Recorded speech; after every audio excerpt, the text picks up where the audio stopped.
నాకు ఒకటి నచ్చట్లేదు.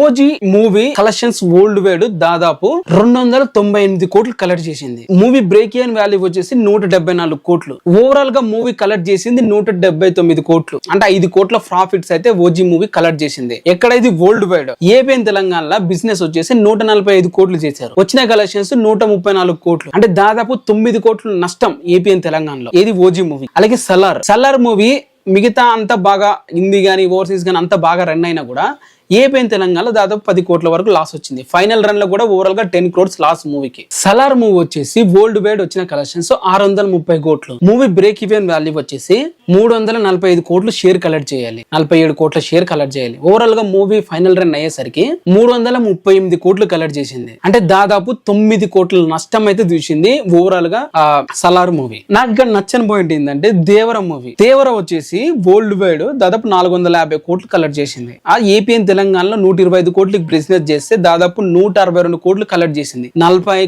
కోట్లు తెలుగులో ప్రాఫిట్స్ అయితే వచ్చాయి. వరల్డ్ వైడ్ వచ్చేసి దాదాపు 260 కోట్ల వరకు షేర్ కలెక్ట్ చేసింది. మూవీ ఓవరాల్ బిజినెస్ 180 కోట్లు. అంటే దాదాపు 80 కోట్ల ప్రాఫిట్స్ అనేది దేవర మూవీకి వచ్చాయి. ఇక్కడ ఓజీకి గానీ సలార్ మూవీకి గానీ ప్రాఫిట్స్ ఏ రాలేదు, పైగా నష్టాల్లో ఉన్నది. ఆ మూవీ సీక్వెల్స్ అంటే కొంతమంది ఇంటలెక్చువల్ గా తెగ అడవిట్ చేస్తూ ఉంటారు. అదే దేవర 2 సీక్వెల్ అంటే మాత్రం ఏదో తక్కువ చేసినట్లు మాట్లాడతారు, తక్కువగా చూస్తారు. అరే 80 కోట్ల లాభం వచ్చిన మూవీ రాది.